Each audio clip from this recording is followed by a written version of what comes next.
Hello সবাইকে, আমি Ahana. Welcome back to my channel dream girl Lahu. আজ আমি তোমাদের সাথে যে ভিডিওটা শেয়ার করতে চলেছি সেটা হলো একটা বিয়েবাড়ির ব্লগ, যেটা ছিল 5ই ডিসেম্বর। তো তার জন্য সন্ধ্যাবেলা রেডি হয়ে নিয়েছিলাম, আর সেদিন যেহেতু বেশ ঠান্ডা ছিল তো তার জন্য কোনো রকম ট্র্যাডিশনাল ড্রেস আমি সেদিন পরিনি। তো সেদিন আমাদের যে ইনভিটেশনটা ছিল সেটা আমার বাবার খুব কাছের একজন সতু আঙ্কেলের মেয়ের বিয়ে ছিল। তো তার জন্য আমরা সন্ধ্যে সন্ধ্যে রেডি হয়ে নিয়েছিলাম, আর বাবার বাইকে করেই আমরা ভেন্যুতে গেছিলাম। তো সতু আঙ্কেলদের বাড়ির লাগোয়াই একটা বড় মাঠ রয়েছে, তো সেখানেই বিয়ের অনুষ্ঠানটা সম্পন্ন হয়েছিল। আর ওদের বাড়ির সামনে রাস্তাটা যেমন সুন্দর করে ডেকোরেট করা হয়েছিল, তেমন ওদের বাড়িটাও কিন্তু সুন্দর লাইট দিয়ে সাজানো হয়েছিল। তো মাঠটাকে কিন্তু খুব সুন্দর করে সাজানো হয়েছিল, সেটা তোমরা দেখতেই পাচ্ছ ভিডিওতে। আর এই জায়গায় শুধু বিয়েই হয়েছিল।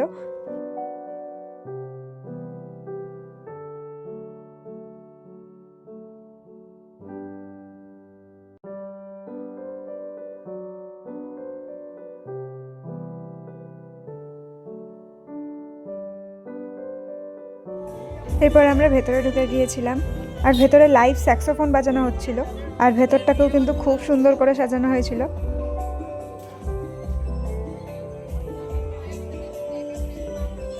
এটা ছিল বিয়ের মণ্ডপ। তো আমরা যখন গেছিলাম তখনও বিয়ে পুরোপুরি শুরু হয়নি, তবে বিয়ে শুরুর আগে কোনের কিছু রিচুয়ালস থাকে, তো তার জন্য সায়নিকাদি বসে পড়েছিল। আর সায়নিকাদিকে এমনিই খুব সুন্দর দেখতে, তো একদমই লাইট মেকআপ করেছিল আর দেখতেও খুব সুন্দর লাগছিল।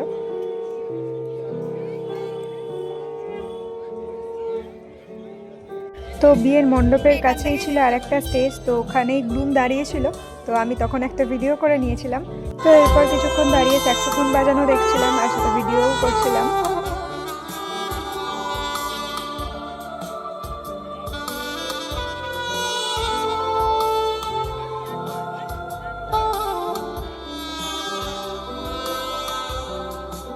তো এরপরেই চলে গেছিলাম স্টার্টার্স কাউন্টারের দিকে, আর প্রথমেই নিয়ে নিয়েছিলাম হরিয়ালি কাবাব। এছাড়াও অনেক রকমের স্টার্টার্স আইটেম ছিল। এটা ছিল গোল্ডেন প্রন, যদিও আমার খেতে খুব একটা ভাল লাগেনি কারণ তেলটা বেশি মনে হয়েছিল।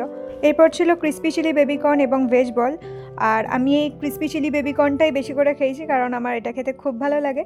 তারপর সামনেই ছিল তন্দুরি চায়ের স্টল, তো সেদিকেই চলে গেছিলাম চা খাবো বলে। আর ঠান্ডা এই চাটা খেতে বেশ ভালোই লেগেছিল। আর তারপর আমরা দাঁড়িয়েছিলাম, আর আমার চাটাই মা খাচ্ছে কারণ আমি হাফ চা খেয়েছিলাম আর হাফ চা মাকে দিয়ে দিয়েছিলাম। এরপর এত কিছু করার পরও আমাদের যেহেতু গিফট দেওয়া হয়নি, তাই আমরা যাচ্ছিলাম গিফট দিতে। আর এরই মাঝে আমি আবারও পুরো জায়গাটার একটা সুন্দর করে ভিডিও নেওয়ার চেষ্টা করেছিলাম, আর এখানকার ডেকোরেশনটা খুব সুন্দর লাগছিল।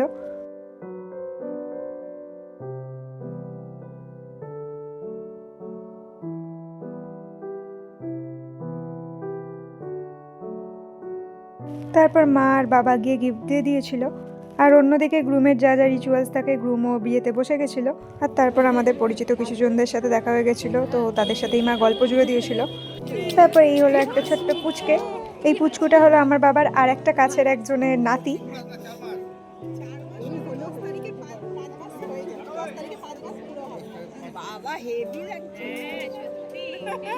এরপর আমরা রাস্তায় বেরিয়েছিলাম রাস্তার সাজানোটা দেখতে, আর রাস্তাটাকেও কিন্তু খুব সুন্দর করে সাজানো হয়েছিল।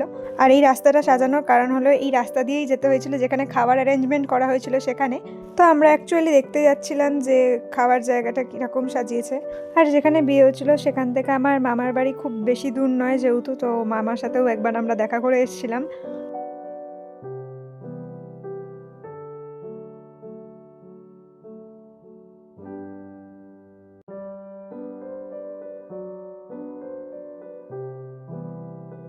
তো এই জায়গাটা হলো খাওয়ার জায়গা, মানে বিয়ের জায়গাটা আলাদা এবং খাওয়ার জায়গাটা আলাদা। দূরত্ব বিয়ের জায়গাটা থেকে খুব একটা বেশি না হলেও কিছুটা হেঁটেই এই জায়গাটায় আসতে হয়েছিল। তো আমি জাস্ট বাইরে থেকে একটু ভিডিও এবং ছবি তুলে নিয়েছিলাম, আর এরপর আবারও আমরা বিয়ের জায়গাতে ফিরে গেছিলাম।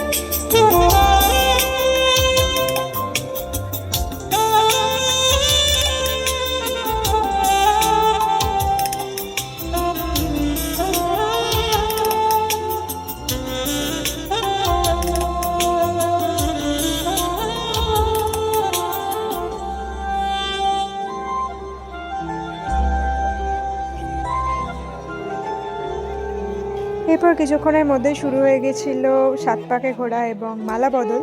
তো আমি আর মা দাঁড়িয়ে দাঁড়িয়ে সেটাই দেখছিলাম, আর বাবা অন্যদিকে ঘুরে বেড়াচ্ছিল।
এরপর ওরা বিয়েতে বসে গেছিলো আর আমি আর মা দাঁড়িয়ে দাঁড়িয়ে বিয়ে দেখছিলাম।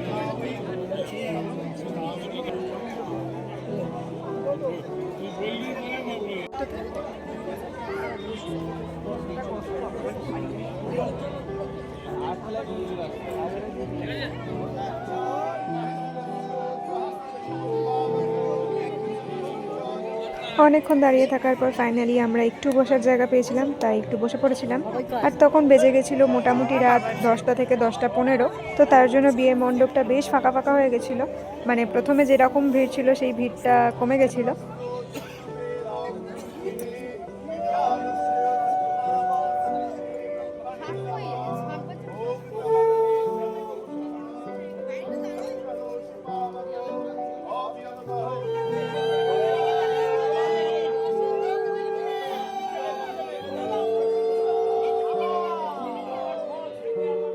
আর সিঁদুরদান হতে হতে বেজে গেছিলো 10:30। তো সিঁদুরদান দেখার পর আমরা যাচ্ছিলাম ডিনার করতে।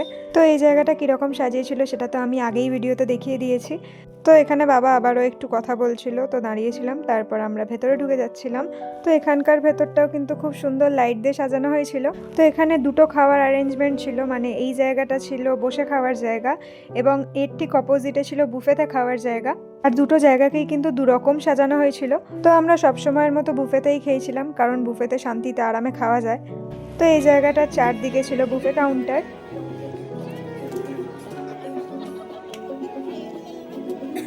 তো আমি প্রথমে নিয়ে এসেছিলাম তাওয়া পমফ্রেট, কুলচা এবং পনির দো পেঁয়াজা। আর সেদিনকে আমার প্রচণ্ড ঠান্ডা লাগছিল, মানে আমার নিজেরই মনে হচ্ছিল যে আমার হাত দুটো বোধহয় আধ ঘন্টা ধরে ফ্রিজে ঢোকানো রয়েছে। তো যাই হোক, ওইভাবেই খেতে হয়েছে প্রচণ্ড ঠান্ডার মধ্যেও। তো কুলচাটাকে শেষ করার পর আমি নিয়ে এসেছিলাম পোলাও এবং মাটন কষা। আর এই কম্বিনেশনটা তো সবসময়ই দারুণ এবং মাটনটাও খুব সুন্দরভাবে সেদ্ধ হয়েছিল, তো তার জন্য খেতেও খুব ভালো লাগছিল। যাই হোক, এরপর খাওয়া দাওয়া শেষে আমি একটা সন্দেশ, একটা মিষ্টি আর একটা পাঁপড় নিয়ে নিয়েছিলাম। আর তারপর নিয়ে নিয়েছিলাম আইসক্রিম। আর এই বাটারস্কচ কোনটা খেতে আমার খুব ভালো লাগে। তো এরপর বসে বসে আইসক্রিমটা খেয়ে নিয়েছিলাম। আর আমার প্রচণ্ড ঠান্ডা লাগছিল বলে মায়ের থেকে শাল নিয়ে আমার গায়ে জড়িয়ে নিয়েছিলাম। আর অতিরিক্ত ঠান্ডা লাগলেও আইসক্রিম কিন্তু বাদ দেওয়া একদমই যাবে না, তো আইসক্রিম আমি কোনো মতেই বাদ দেবো না। আর আমার এরকম কোন হলে তো সেটাকে বাদ দেওয়ার কোনো প্রশ্নই আসে না। তো এরপর আমার গনু দাদার সাথে আমার একটু দেখা হয়ে গেছিলো, তাই গনু দাদার একটা ভিডিও করে নিয়েছিলাম। আর তারপর নিয়ে নিয়েছিলাম পান। আর এরপর আমরা বাড়ি যাওয়ার জন্য ওখান থেকে বেরিয়ে যাই।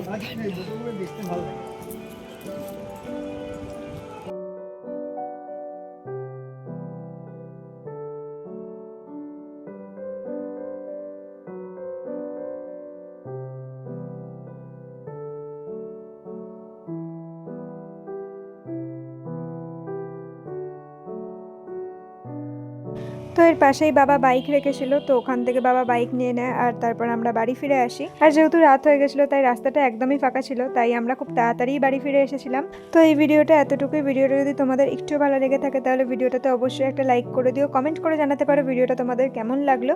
আর আমার চ্যানেলটাকে সাবস্ক্রাইব করে রেখো এরকম নতুন নতুন আরও ভিডিও দেখার জন্য। বাই।